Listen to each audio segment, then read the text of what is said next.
जिले की सीमा पर बसा भगवान भंवरेश्वर का मंदिर सई नदी के किनारे महाभारत काल से ही विद्यमान है। भक्तों की भगवान पर विशेष आस्था है। मंदिर का इतिहास विविधता लिए हुए है। महाभारत काल से लेकर आज का मंदिर का वास्तविक रूप, कई नाम परिवर्तित हुए इस मंदिर के। तो इस शिव मंदिर की पूरी कहानी जानते हैं यहाँ के स्थानीय व्यक्ति से। बाबा, क्या नाम है आपका? अयोध्या केवट। अयोध्या केवट जी, जो भगवान भंवरेश्वर की कथा सुनाएंगे, हमको भगवान भंवरेश्वर के मंदिर के निर्माण के बारे में बताएंगे। सबसे पहले अयोध्या जी, नमस्कार आपको। नमस्कार। इस कामक वन में जब महाभारत हो रहा था तो अज्ञातवास से जब पांडव चले हैं, वहाँ से भगे हैं लाहे के मकान से, तो सीधा इसी कामक वन में आए हैं। और आ करके कामक वन में आए तो कुंती प्यासी हुई, पानी मांगा तो पहले छोटे भाई को भेजा, नकुल को, तो गए पानी लेने। तो वहाँ पर एक यक्ष रहता था, वो श्रापित हो गया था यक्ष, राजा नहुस। राजा नहुस सप्तऋषियों की श्राप से यक्ष हो गए थे। तो उन्होंने जब पानी जल लेने गए तो उन्होंने कहा मेरी 5 बातों का उत्तर दो।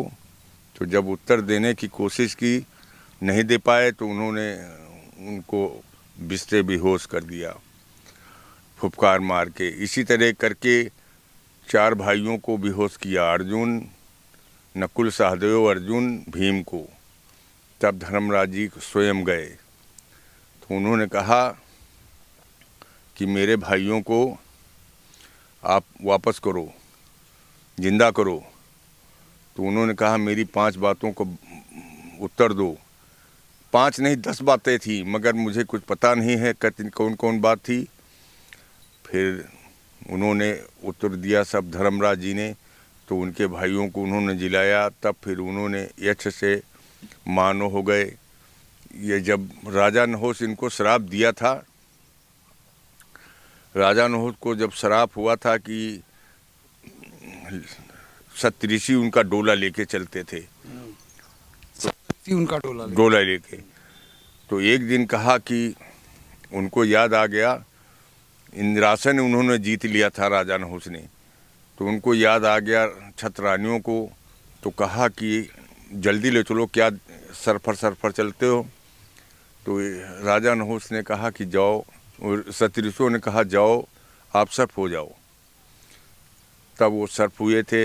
तब फिर पूछा था कि उनके परिवार वाले कि ऐसे से मानो कब होंगे। कहीं जब पांडव इस वन में आएंगे तभी ऐसे से मानो होंगे। अच्छा। तो वही उत्तर जब दिया धर्मराज ने तो ऐसे से मानो हो गए, तर गए। फिर पांडवों ने कहा चलो यज्ञ कराया जाए। तो इसी अहनवार है दरे पर, लखनऊ ज़िले में अहनवार, वहाँ पर यज्ञ करा रहे थे पांडव। तो एक शिवलिंग की ज़रूरत पड़ी। तो धर्मराज जी ने कहा कि भैया एक शिवलिंग लाइए। तो भीम ने कहा ठीक है। उन्होंने उड़ान भरे तो हनुमान जी की तरह उड़ते थे भीम, 60,000 हाथी का बल था भीम को। तो उन्होंने उड़ान भरे, सीधा कैलाश पहुँचे।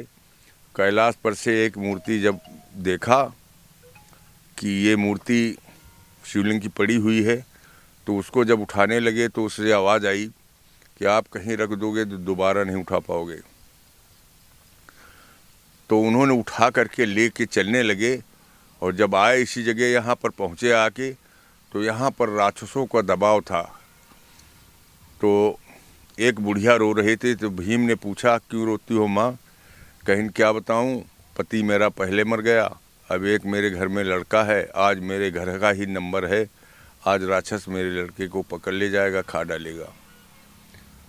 तो वो राक्षस का नाम था हिडम्बा और उसकी बहन थी हिडम्बी। तो उसका एक नाम यहाँ पर रखा गया था अघासुर। अघासुर के नाम से उसका दिन था, वो आ गया। तो यहाँ देखा मौजूद भीम है बुढ़िया के पास। तो वो जानता था कि मुझको भीम के सिवा कोई मार नहीं सकता है। और भीम को भी पता था कि अघासुर को मेरे सिवा कोई नहीं मार सकता है, तो मूर्ति को रख दिया इसी जगह। उस बात को भूल गए, मूर्ति रख दिया और उसका पीछा कर लिया। इसी जगह सामने अघिया गांव बसा हुआ है, उसी गांव पे उसका किला था। वही किले अघासुर का किला। अघासुर का किला था मिट्टी का। अच्छा। और वहीं पर जा कर के भीम उसको मार करके कुएं में चीर के डाल दिया। जब डाल दिया तो उसकी बहन थी हिडम्बा, उसने कलाई पकड़ ली भीम की कि अब इस वन में हमारी सेवा कौन करेगा। तो भीम ने वादा लिया कि मैं सेवा करूंगा। उसी से घटोत्कच पैदा हुआ। भीम ने उससे शादी किया, उसी से घटोत्कच पैदा हुआ। और फिर भीम वहाँ बताई जाए अपने भाइयों से कि मूर्ति अब दोबारा जब उठाई नहीं यहाँ मूर्ति, तो उठना नहीं है, क्योंकि यही भंवरेश्वर महादेव। हाँ, दोबारा उठाया, नहीं उठा पाया। तो उसने अपने भाइयों से जा करके बताया कि देखो मूर्ति वहाँ रुक गई है, अब मैं वहाँ से ला नहीं पा रहा हूँ, और चलो सब लोग। तो सारे लोग, पांचों भाई, द्रौपदी, कुंती आकर के स्थापित कर दिया और नाम रख दिया भीमेश्वर। अच्छा। तो भीमेश्वर से रख कर के नाम वो लोग चले गए, जंगल हो गया। फिर जब जंगल, मतलब ये कालांतर में बाद में यहाँ जंगल हो गया। जंगल हो गया तो मूर्ति को कोई जान नहीं सका। तो थोड़े दिन के बाद एक गाय जो है इसको पता लगाया मूर्ति को। गाय ने कैसे पता लगाया? गाय आ करके शंकर भगवान को दूध पिलाने आती थी वो। अच्छा। वो दूध चुआ देती थी। तो घर वालों ने पूछा कि भैया इसे गैया दूध देती थी पूजा करने के लिए, अब गाय दूध नहीं देती है, कहीं ने जंगल में दोपहर में घुस जाती है, कहीं ना आप इसका पीछा करिए, देखिए कोई बदमाश, चोर बदमाश ले तो नहीं लेते इसका दूध। तो उन्होंने पीछा किया। जब पीछा किया तो देखा एक पीपल का पेड़ था उसी जगह नीचे, और उसी जगह गैया आई, दूध चुआ रही थी। और ये गैया वो हैं, दो गाय, कामधेन गाय भगवान विष्णु को दूध पिलाती है, और सूरा गाय भगवान भोलेनाथ को दूध पिलाती है। और ये बच्चे नहीं देती हैं कभी, सूरा गाय और कामधेन गाय भगवान भोलेनाथ। मतलब इनके बच्चे नहीं होते हैं, दूध ऐसे देती हैं पूजा करने के लिए, भगवान का भोग लगाने के लिए। अच्छा। तो इन्होंने,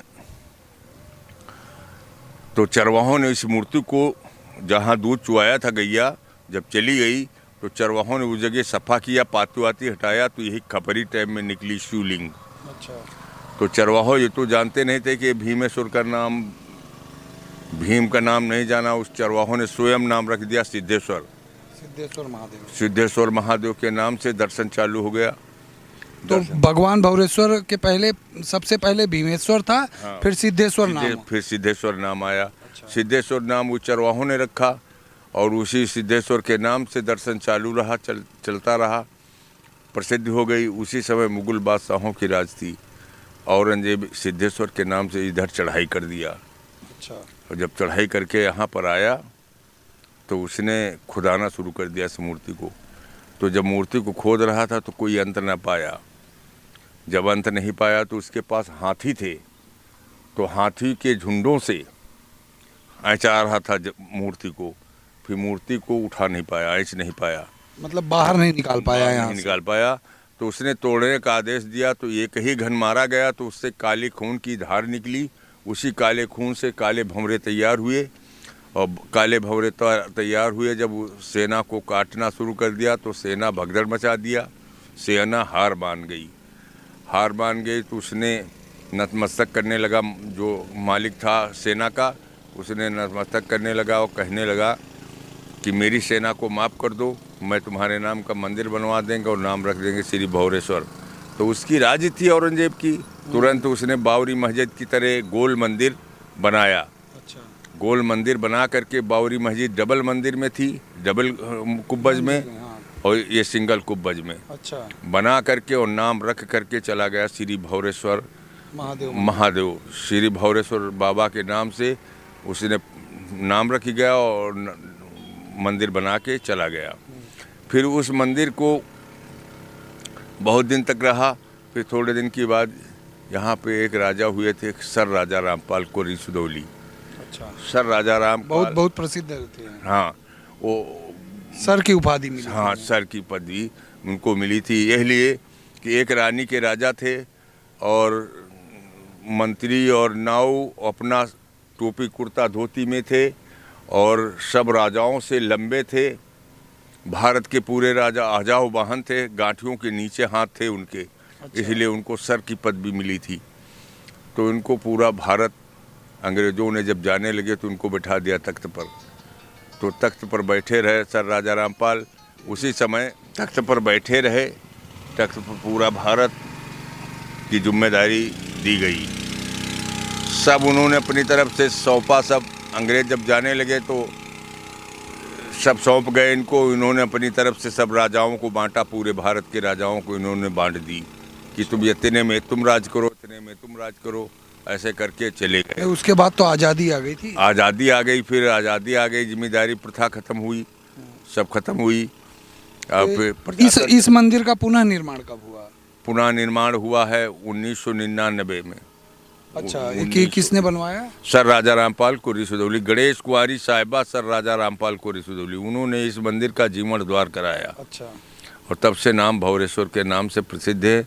और कोरी सुदौली तो ये महाभारत कालीन मंदिर है। महाभारत। तो ये थी भगवान भंवरेश्वर की कथा। तो जैसा कि आप लोगों ने बाबा से समझा कि ये महाभारत कालीन मंदिर है। इसका समय समय पर नाम भी बदलता रहा है। महाभारत के वक्त, महाभारत काल में द्रौपदी, कुंती और इन सभी लोग पांडवों ने मिलकर के इसका नाम भीमेश्वर रखा था।